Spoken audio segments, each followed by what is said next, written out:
Now, the Church of Scientology has come under extreme criticism in recent times, but the first person to discredit the church or attempt to do so was a woman called Paulette Cooper. Right back in 1971, she wrote a scathing book about Scientology and the workings of the church, and as a result, the organisation unleashed a campaign to discredit and destroy her. Tony Ortega has documented this in his new book, The Unbreakable Miss Lovely, how the Church of Scientology tried to destroy Paulette Cooper. He joins me on the line now. Good afternoon, Tony. Let's start with Paulette, if we can. Who was she and what put her on Scientology's radar? Yeah, she was a magazine writer living in Manhattan, and she was looking for a good story. And she a couple of people she had worked with had gotten involved in Scientology a little bit, and it made her curious, and so she decided to go down and investigate it and take a course and learn more about it. And she just really got more than she bargained for. She wrote a magazine story that then turned into a book, as you mentioned, and she then became the subject of the most notorious, legendary campaign of retaliation in Scientology history. How powerful was the Church of Scientology back at that point in time? I mean, we know a lot of people know quite a bit about it, or believe they know quite a bit about it now, thanks to the likes of Tom Cruise and John Travolta, Kirstie Alley, another famous devotee. So we think we know quite a bit about it now, but what was known back in 1971? A lot less was known, and that was one of the things that Paulette set out to do, was to try to explain to people what Scientology was all about. And if you read her 1971 book today, it holds up very well. One of the interesting things about Scientology is that it never changes. It's all based on the writings of one man named L. Ron Hubbard. And Hubbard died in 1986, and so they can't change anything that he wrote. So they're still following the playbook that he laid down in the 1960s about how to deal with people they consider enemies. They're still spying on people. They're still surveilling people, just like they did to Paulette back then. So that's what's fascinating about Scientology, is that they use these celebrities to put this happy face on it, but really it still has this element of retaliation. So why did Hubbard hate Paula so much? It was him who gave her the nickname, I think, Miss Lovely, was it? In the documents that were uncovered by the FBI in a raid in 1977, they found numerous operations that were run against her, one of which got her indicted for a crime she did not commit. She was facing 15 years in prison. They had elaborate schemes to try to destroy her reputation and destroy her life.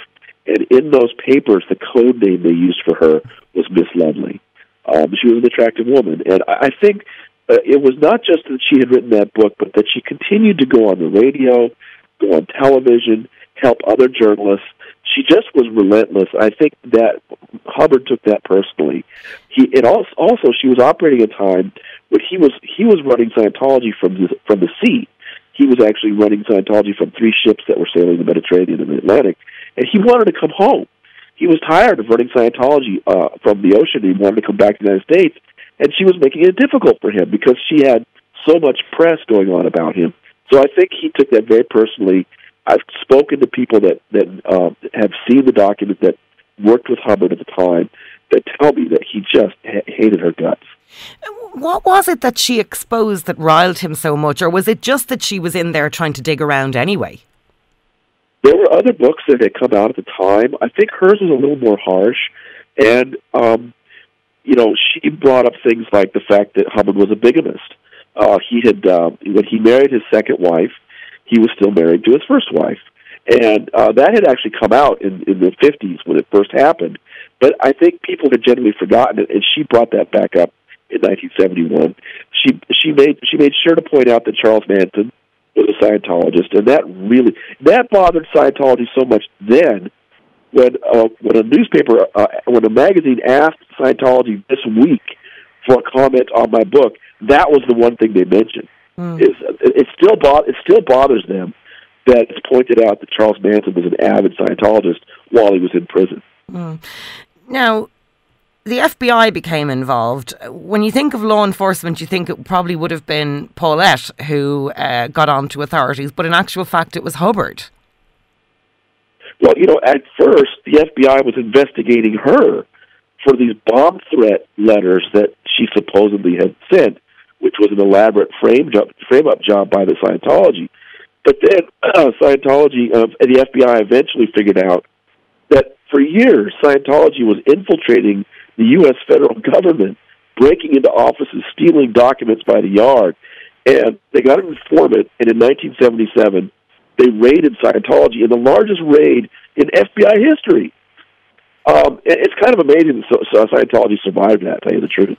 And in that raid, they found documents showing that not only that they had been burglarizing all these government offices, but also that they had these elaborate plans to destroy Paulette.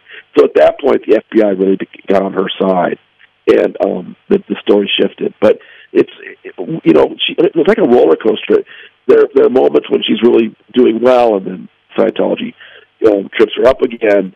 It was many years went by, multiple operations against her. Mm.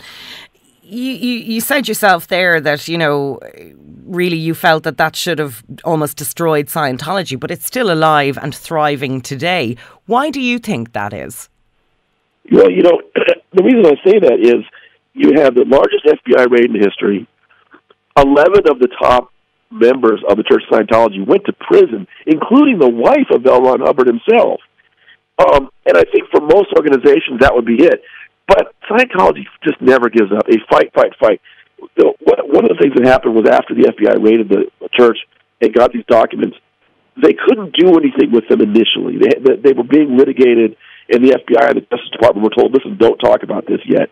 And in that period, Scientology went on a publicity campaign and claimed that they were being raided because the government was corrupt and was that they had been investigating the government, and this was retaliation. So Scientology can be very smart about public relations and litigation, and they managed to soften the result of all that, so that by the time these people actually went to prison 3 or 4 years later, the public, I don't think they really cared that much. So Scientology has weathered numerous storms, and of course the most recent one is this movie Going Clear, made by Alex Gibney and Lawrence Wright. I also appeared in the film, and hopefully it will be seen over there pretty soon. Yeah. Is it about money? Is it the money that helps power their PR machine? Oh, absolutely. They have so much money. See, one thing to keep in mind is Scientology is tiny. Because it has very visible people like Tom Cruise and John Travolta, people get the idea, and they claim to have millions of 10 million members. It's just not true. The size of Scientology today is probably around 40,000 people worldwide. But they have very wealthy members that turn over huge donations. They have incredibly low labor costs because they pay their workers pennies an hour, which they're able to get away with in the United States. And so they've amassed billions in real estate and cash, which they use for their lawyers, investigators, huge numbers. But the public just isn't swayed. Their reputation has never been worse, but they do have a lot of money. But its members and its fellowship clearly disagree with everything that you've stated and claimed. They must get something from it. What do they get? Yeah, I've talked to many Scientologists, and they always tell me that the initial processes they go through in the first year or so seem very beneficial. They're training routines that help you be more confident when you're speaking, things like that. And they get hooked on that. But what happens is over time, they're asked to give more and more money, the classes get more and more expensive, and they begin chasing some very odd goals, superhuman abilities, that kind of thing, and invariably they leave. And then they're unhappy, and then they come to me and they want me to tell their story. So yes, a lot of them will tell me that those initial years that they're in, they find very beneficial, but ultimately they're chasing something that they're just not going to get. Scientology has never made a superhuman, and yet that's what they're chasing. And they're spending up to $800 an hour for the counseling they get. I'm sure Tom Cruise and Kirstie Alley and John Travolta will disagree with you. Final question, Tony. What about Paulette? Did she manage to steer clear of Scientology and live a normal life? It seems at one time she was utterly terrified. She was. I mean, this radically affected her life. But today she's doing very well. She's retired. I mean, she's still writing. She's still writing books. She writes about pets and things like that. She lives in Florida. She's coming out to California with me to do a tour with the book. You know, she still wants to see Scientology pay a price for what she went through. She's a really determined woman. I think people will find her story fascinating, and those who are on our tour will find it very interesting to meet her. Okay. Tony Ortega, author of Unbreakable Miss Lovely, How the Church of Scientology Tried to Destroy Paulette Cooper. The hashtag, if you're talking about this show or wanting to communicate with this show on Twitter, is hashtag SeanNT. On the issue of Scientology, this is the worst type of cult, has a near religious status and celebrity profile. Hopefully it doesn't take off in Ireland. That's from Mary in Rathfarnham. Mary, the Scientologists, I think, have been in Ireland for quite some time. I certainly remember them in the late 80s and early 90s. And, you know, it's not just that it has religious status. They say they are a religion. That is their premise. They are a religion. There's a book I read a few years ago called The Barefaced Messiah, which is about L. Ron Hubbard. Very interesting, strange, and in my opinion, a dangerous person. That's from Steve